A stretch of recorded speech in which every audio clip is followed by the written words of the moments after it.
have you ever picked up a book thinking it was going to be a romance with hints of drama, but then instead you got a melodramatic survival thriller with a few too many adult scenes? I have.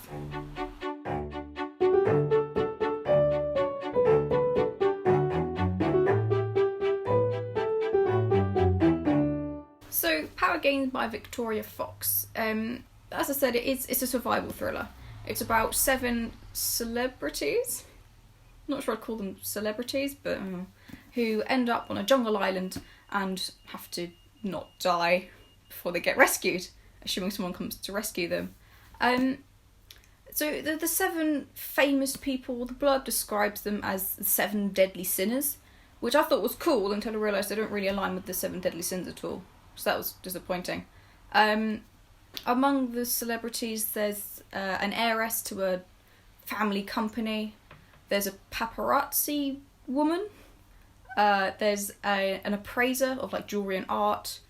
There's a supermodel, a pop star who I think is meant to be like a Justin Bieber in the old days, an entrepreneur, I think I said that wrong, and a senator, which I think is some sort of politician. They end up, well, they think they're on a charity event, except it's not. It's actually a very complicated plan to murder them. And that isn't a spoiler because they reveal that, and the person behind it in the second part of the prologue. So, goodbye mystery element, I suppose. So that's basically the plot of the book. That's the point. That's what's going on. And as you can probably tell, it's not a very serious book. And it's not a romance. There's some romance in it, but it's not particularly romantic, which confused me because there's a big glittery heart on the front, which is why I thought it was a romance in the first place. And I must admit, I don't think I read the blurb when I picked it up.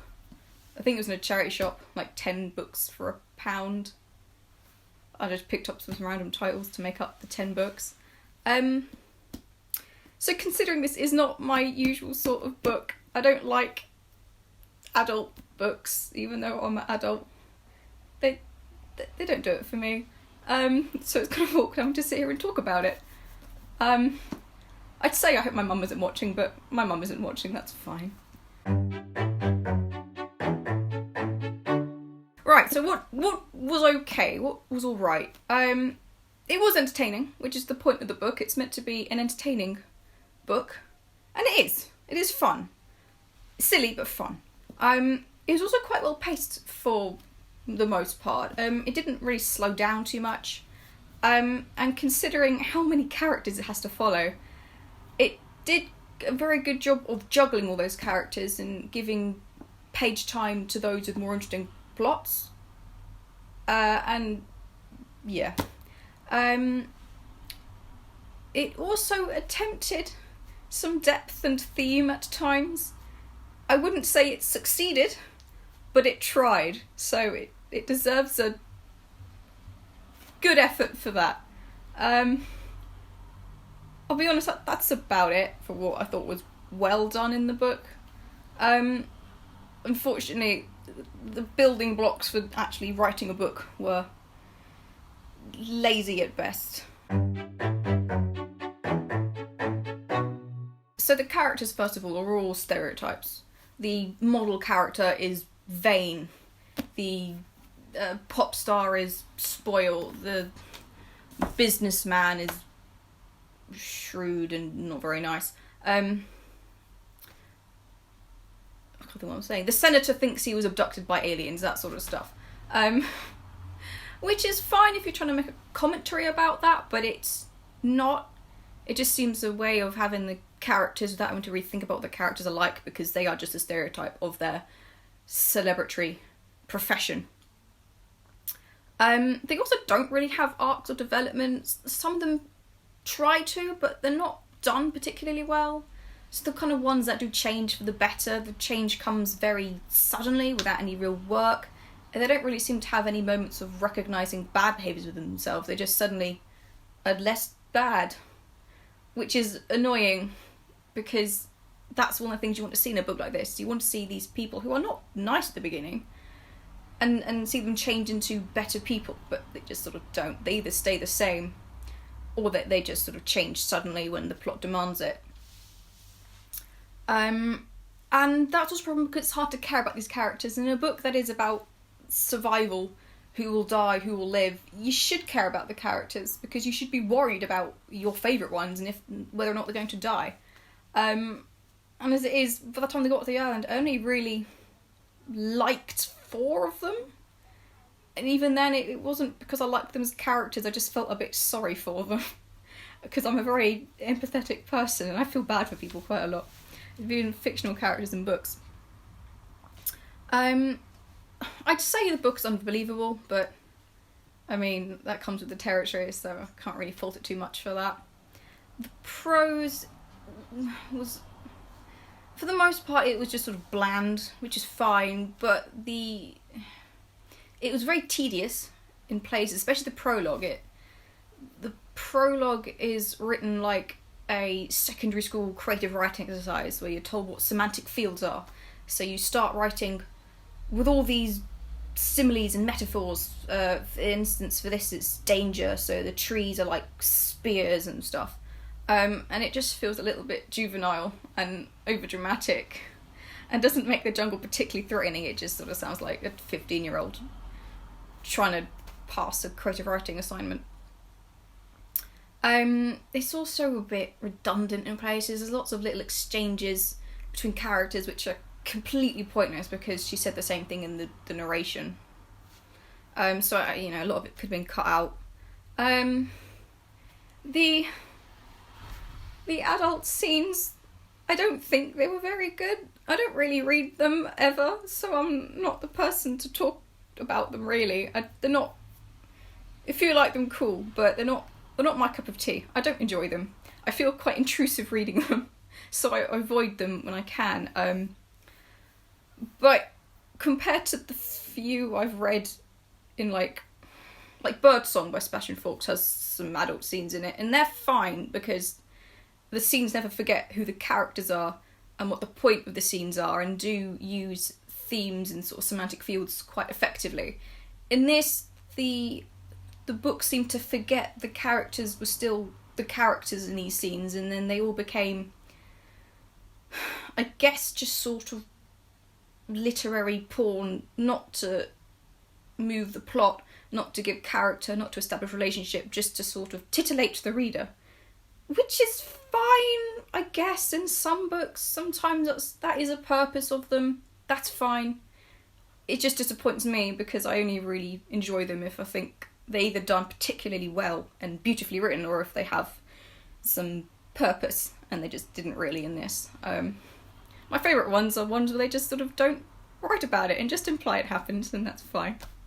The other problem is the lack of mystery. So I mentioned earlier that the evil mastermind behind the nefarious scheme is revealed in the prologue, in a very melodramatic fashion, I should add, in a dark, shadowy room in some castle in Europe, in his wheelchair because he's paralysed, going, it is done, like that. It was very silly.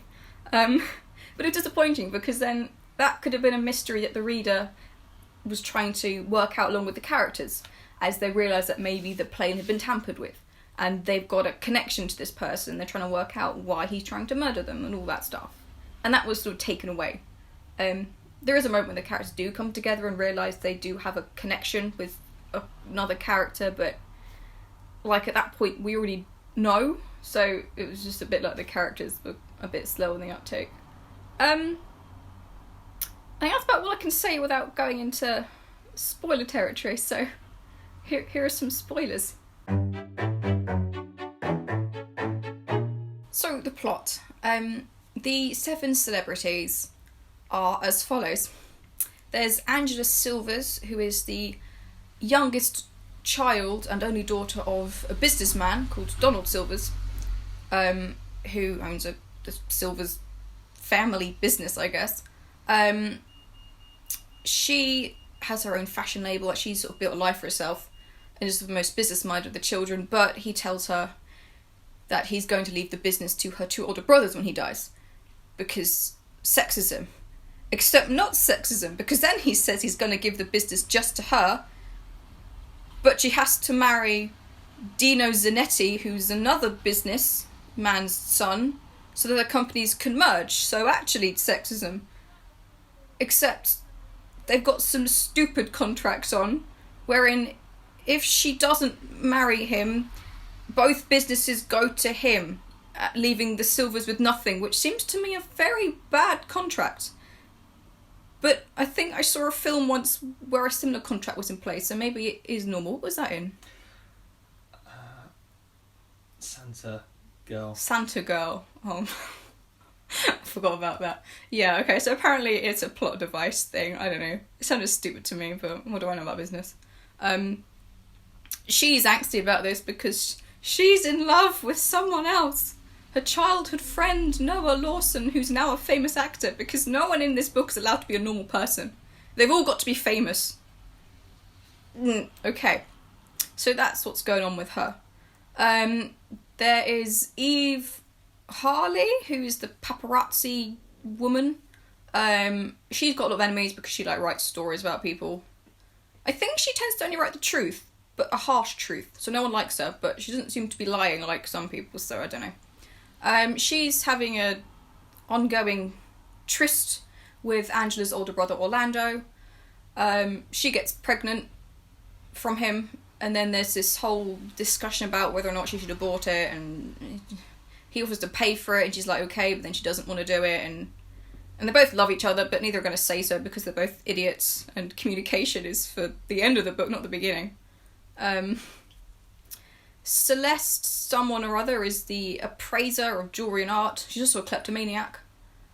And she angsts a lot about some terrible things she did in the past, but she doesn't reveal what it is yet. It's not actually that important, so I don't quite know it was built up so much. She's also got an abusive boyfriend, who's terrible, but she doesn't leave him because she's not strong enough at this point yet. Which seems weird, because she seems quite a sort of strong character. Quiet, but strong. And then she can't leave him, but abuse is a funny old thing, so fair enough, I guess. There's Jacob Lyle, who's the entrepreneur. I don't think I'm saying that right. Entrepreneur. It's spelt funny as well, so.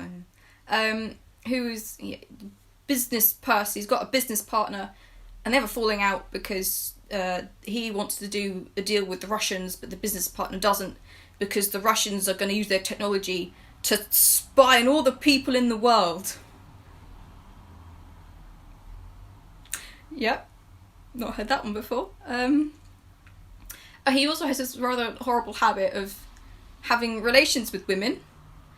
That's not the horrible habit. But he films them secretly, which is just a bit rapey to me. And then he actually enjoys watching them back later, and that's his thing. So, yeah, that was a bit weird. There's Tawny Lascelles, who is the supermodel. She has a fancy pair of hair straighteners that have "to the fairest of them all" written on them. Jacob fancies her because she's really attractive, but she keeps rejecting him because it feeds her ego, I guess. He also gives her a diamond necklace at one point to try and woo her, but it doesn't really work. But she still likes it because it's a big old diamond and that's pretty. Then there is Kevin Chase, who is the pop star, who is 19, except puberty hasn't really set in yet, so he's very angsty because of that. His manager, Sketch, seems to have him on pills all the time, which is very suspicious. And I think I worked out about on the same page the pills that mentioned exactly what the pills were and what effect they were having. So that wasn't particularly well set up mystery. His mum just sort of likes spending his money on outfits for him and his pet dog. So that's nice. I like Dachshunds, so, as nice as the dog in there. And then there's Mitch, I forgot his surname, who is a senator who believes he was abducted by aliens, and his wife's having an affair with a neighbour. And that's about it. He's old, he's not interesting, he's not young and attractive like the others, therefore who cares what he's doing. So you'll end up going to this what they think is a charity event. They get invited. None of them, by the way, are going to help the charity, which is sad. They're all going for their own reasons, whether that's to escape people or to follow someone who they fancy or, you know, to prove their public image. They don't care about the charity. Except the plane has been tampered with. No, the plane hasn't. The straighteners, Tawny's straighteners have been tampered with, which causes the plane to crash on this island. The pilot is instantly killed, or as the prologue says, stops living, which I think is hilarious. I was saying died. The second pilot and the air hostess lady are missing. They're dead, by the way. They don't come up again. And the 7 people try and survive on the island. Which, yeah. So, on the island, Angela becomes the leader because she's the most business-minded, I guess, of them. That's what she does. Eve is just pregnant and sort of the second in command because she's the only other sort of sensible person there, apart from Jacob, who was blinded by the crash because he was sitting next to the engine that exploded and didn't die. So he's blind, so he's a bit useless. He rejects Tawny at one point on the island, but she's kind of grossed out that he can't see anyway. And then he ends up falling in love with Celeste, and then he regains his vision. So that's nice. Mitch goes into a cave because he keeps thinking he's being called by aliens, except he's not. And then a bat steals his toupee. And that's about all he does, to be honest. He's not very... I don't know why he was in this. He didn't do very much. Celeste feels guilty over the things she did in the past some more. She steals Tawny's diamond necklace. Then Tawny, you know, calls her out for it, except Jacob then says that she deserves the diamond necklace more than Tawny and gives the necklace back to Celeste, which I guess I get why she had that scene in there, but that's kind of stupid on Jacob's part. Like, you gave the gift to someone, don't gift it to someone else. That's rude. Kevin, somehow on his diet of coconuts and berries, bulks up because he's not on his pills anymore. He grows really tall, he gets loads of muscles, he becomes an angry man, he kills a boar and a shark, and then he runs off and he has relations with a tree. Very sensible. So Tawny's hair straighteners are revealed as the item that caused the plane to crash. She is ostracised from the group because they blame her and her vanity, because she couldn't just do the straighteners at home, she's not allowed them anyway. So, you know, she's having a bad time and very angry and bitter. But then she saves Eve. Pregnant Eve, is in a pool bathing, but then Tawny sees her as a crocodile. So she helps Eve escape, but then forgets to also run away, and the crocodile first eats her fake implant and then eats her, and she's dead. And so, because there's no body to bury, the group kind of go, oh, she wasn't that bad after all, and bury the diamond necklace instead of her. So yeah, Tawny's dead. Meanwhile, at home, Mitch's wife feels guilty about the affair, so she stops.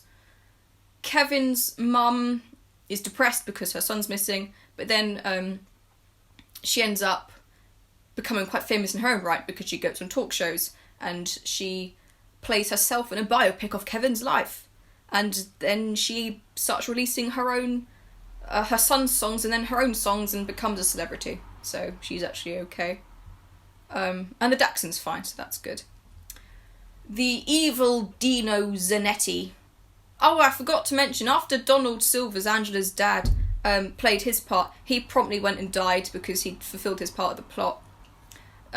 Since Dino and Angela have to get married, but then Angela goes missing.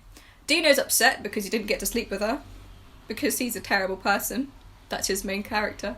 But his dad's quite happy because if Angela's missing, then obviously the Zanettis get all of the stuff, which upsets Angela's brother Orlando, because they're getting screwed over by the Zanettis, but also the woman he's in love with and also his baby are missing on an island. Oh no. Or just missing, they don't know they're on an island. Oh, right, okay, so then we have Noah, who is Angela's true love, who actually manages to find the island. So he knows the plane's last coordinates, so he goes there, and he starts searching, except the evil villain's henchmen try to kill him so that he doesn't find them. Except they don't do a very good job of killing him. He just falls in the ocean. And he gets picked up, but they're pirates. So he escapes again. But he gets picked up, but it's the Russians. Except the Russians are actually the good guys. You see, the watches that the Russians had given Jacob and his partner were not just fancy watches. They were sort of collateral. They were so they couldn't escape, and they had tracking chips in them. So the Russians are able to track down where Jacob and the others are. I don't know why they took them so long to do this, because like several months have passed, but better late than never, I guess. So they go to the island just in time, because the groups are split. Some of them are looking for... Kevin's gone off to who knows where, and the others are following some smoke because there's some natives on the island. And Eve is giving birth in a cave, and she gives birth, but then suddenly a leopard. And Angela is being attacked by a snake. I presume the Russians come in time to save Eve from the leopard, because suddenly she's okay, and I don't know what happened to the leopard, but she's alright, and so is the baby. Angela is bitten, but Noah does the whole sucking the poison out, which I don't think is a real thing, but he did it anyway. And then they go home. Celeste breaks up with her abusive boyfriend, and Jacob burns all his stupid tapes, and then he proposes to Celeste, so they're happy. Mitch and his wife make up, and they go and buy a ranch and live there. Tawny's fans start up the Tawny Lascelles Face Foundation, which is a charity to help people who need reconstruction surgery on their face, so that Tawny's love of beauty can live on forever. Angela buys out the Zanettis. I suppose she made a lot of money from her ordeal on the island. She marries Noah, and then she punches Dino in the face. Eve and Orlando, I think, are just happy together. Eve confronts her abusive father, who was a thing, but not really. I think it was just mentioned a couple of times. Closure, I guess. The plane crew's bodies are recovered and given proper funerals. Kevin never returns. Kevin at home becomes a sort of urban legend figure. His mum pretty much, not forgets about him, but doesn't really think about him. Every now and again she'll look at a photo and shed a single tear, but otherwise, Kevin stays on the island, where he meets the native tribe and becomes their god. It sort of goes full Rota El Dorado, and the book ends with this image of him singing and dancing one of his pop songs as they praise him. It's really stupid. So yeah, that's what happens to Kevin. The evil guy, who I haven't actually spoken about, because all he really does is just look evil as his plan comes together and angst over things, is Volden Kane, who is Hungarian? Who's a businessman whose son committed suicide by jumping out of a window. He tried to then kill himself by also jumping out the window, but didn't die, hence he's paralysed and in a wheelchair, and I think he can only talk via the Stephen Hawking's electric voice thingy. So why was he trying to kill these people?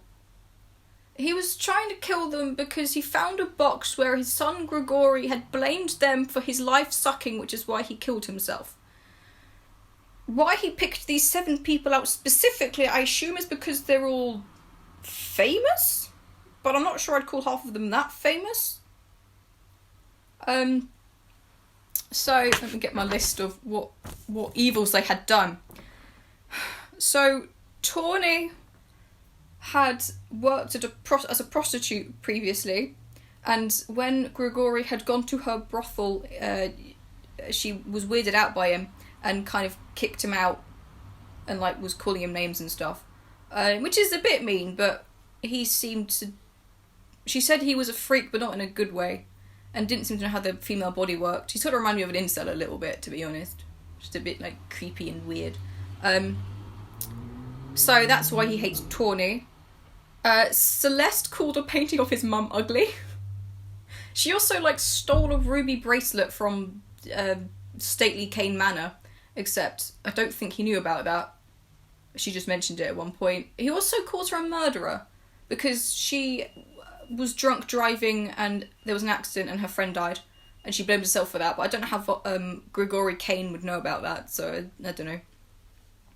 Eve wrote an article about his girlfriend's dad being nefarious, so the whole family had to go in hiding, and Gregory lost his only chance at love.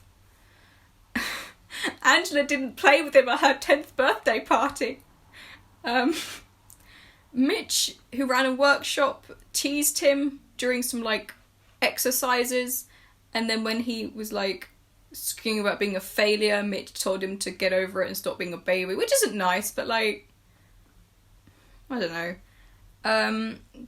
Jacob rejected his business ideas and laughed him out of the office, and he was also in a singing competition with, and obviously he had paid his way to the finals, but then the judges picked Kevin over him. Therefore, Kevin must die, I suppose. So those are the reasons that Gregory blames these 7 people for his terrible life and subsequent suicide. And I get me wrong, suicide's very tragic, and often mental health issues are at the root of it. I did think those were pretty silly reasons, though. Could have come up with some better ones. Which I suppose brings me on to how would I fix this? Right, so first things first, tone it down a bit. It is a lot melodramatic, especially in places like the prologue, where I almost gave up reading it because it's just too much, to the point where it felt not genuine anymore. It also didn't really make sense because it's describing so threatening, and then they get there and it's not actually that threatening. Like, only one person actually dies on the pages. So I tone it down, trim the prose, because there were so many pointless little exchanges, 1 or 2 lines long, that just didn't need to be there. So you could cut, maybe not a huge amount, but enough, and it would feel a lot lighter. So I would also keep more mystery.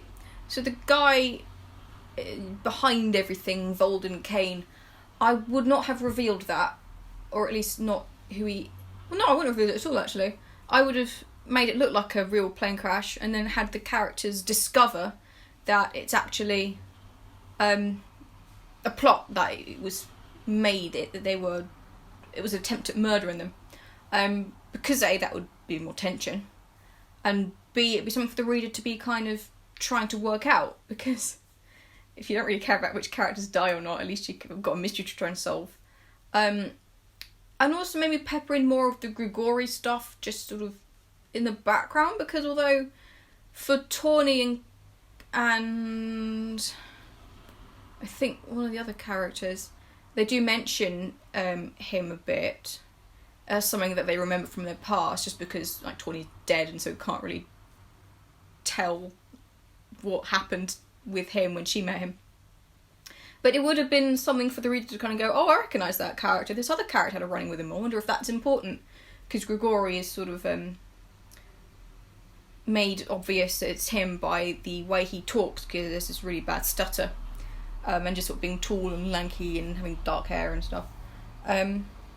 So I would have made that a mystery and a bigger point, rather than just sort of reveal the evil man cackling in his castle at the beginning and then just cut him looking evil every now and again.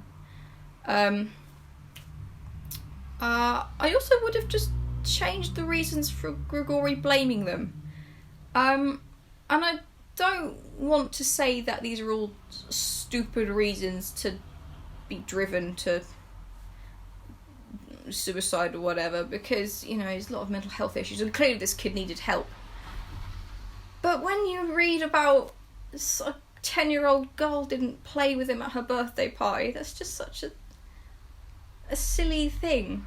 And I wanted these reasons to be more important, rather than just he's embarrassed and never learned how to deal with being embarrassed. I would blame the dad for not giving a good therapist, personally. And also, he doesn't blame the other people involved. Like, I don't know if Jacob had a business partner at that point, but he doesn't blame anyone else in Jacob's business. He doesn't blame the judges who picked Kevin over him, who would be who I'd blame, I suppose. He doesn't blame the other kids at Angela's birthday party, and I think all these kids, or most of them, are meant to be, like, business people's kids, so they would also be under fire. I don't know how he knew Celeste was responsible for someone's death. I don't know how he knew that. So I think I just would have given better reasons than silly things. And I guess the point is they're meant to be silly little background things that they don't even notice that they've done to him. But I don't know, I'm not sure on that, but my gut reaction is they weren't important enough. And these 7 people shouldn't be singled out as the only 7, when it seems this kid is going to blame everyone who ever wronged him, in which case it would be more than these 7 people. And I'm sure there are people who aren't famous who did far worse to him if he's so easily upset. Like, surely there was some bully at school who made his life hell who we'd blame more. That's what I'd blame more than the celebrity who laughed at me in a stupid workshop. I don't know. But, it seemed a bit weird. Characters should have been deeper, given them more character, more by way of, like, arcs and development, because they just didn't really develop. The only characters really developed, arguably, is, like, Jacob, because he goes from being a bit of a creep to proposing to a woman, but the change was so sudden, and it was all to do with him being blinded and then regaining his sight and transforming and, you know, all that stuff. I appreciate that Victoria Fox tried to put theme in that, with the idea of him consuming women with his eyes more than anything, and then he can't, and that's when he falls in love for realsies. But there was not enough of an internal change that was recognised for it to really stick. And Kevin also changes, but only because he stops taking the pills, which are actually estrogen, to suppress his puberty so that he would be young and beautiful and wanted by young girls forever. Because, you know, teenage girls never get crushes on grown men. That never happens. What a silly marketing ploy that would be. So he changes a bit, but again, there's not any real internal emotional change. He just sort of becomes angry and a bit weird. So yeah, I wanted more change, because the other characters don't really change at all. And I wanted the island to be more threatening, because it wasn't. It was described scarily at the beginning with the spear trees and stuff, but it wasn't really. They didn't nearly die much. The only person who died was Tawny. That's because she fainted because a crocodile ate her implant instead of running. So, I don't know what I would have done with that. I would have kept the second pilot and the air hostess alive and had them be killed off by the jungle. I mean, I know then they're just being characters there to die, but at least more people are dying and there's a bit more threat going on. And also they could have been characters who were actually, like, nice, genuine people, because all the celebrities are not, because that's the point of them. Especially as the characters kept asking about them. Like, they kept going, I wonder what happened to that nice air hostess lady. Keep expecting to happen with that, and the end just says, oh yeah, they died. Okay, that's disappointing. So I probably would have done something like that. Yeah. But all in all, like, it is what it is. it's not a serious book. It's not meant to be taken seriously, so I can't really fault it for not being serious. It tried. I mean, I think there was meant to be like a Snow White thing going with Tawny, because her straightness had to the fairest of them all on it, but I guess she was more the evil queen because she was upset when Celeste was more attractive than her. I don't know. But it just didn't do anything with these themes and these attempts at depth. But that's not the point of the book. It's not meant to be a deep book. It's just meant to be a fun, silly read for when you're lounging by the pool on holiday. So I can't really be that upset with it. And it's also just not my sort of book. It's not something I would necessarily choose to read, she says, having chosen to read it willingly. But it is good to read outside your comfort zone, because it does teach you certain things about reading and writing that you might not have realised before. Like, books don't need to be airtight and completely logical to be enjoyable, depending on the genre and type of book you're reading. But you can read books that are just stupid. You could write books that are just stupid, and the people who those are marketed towards will not care, because they're just meant to be fun. But the things that it really should have been better at, that I think all books would be better for, is just to avoid the two terrible pitfalls of using stereotypes instead of characters, and then mistaking angsty backstory for character, because that's what this book did. They gave the characters angsty backstories and then said, yep, that's their character.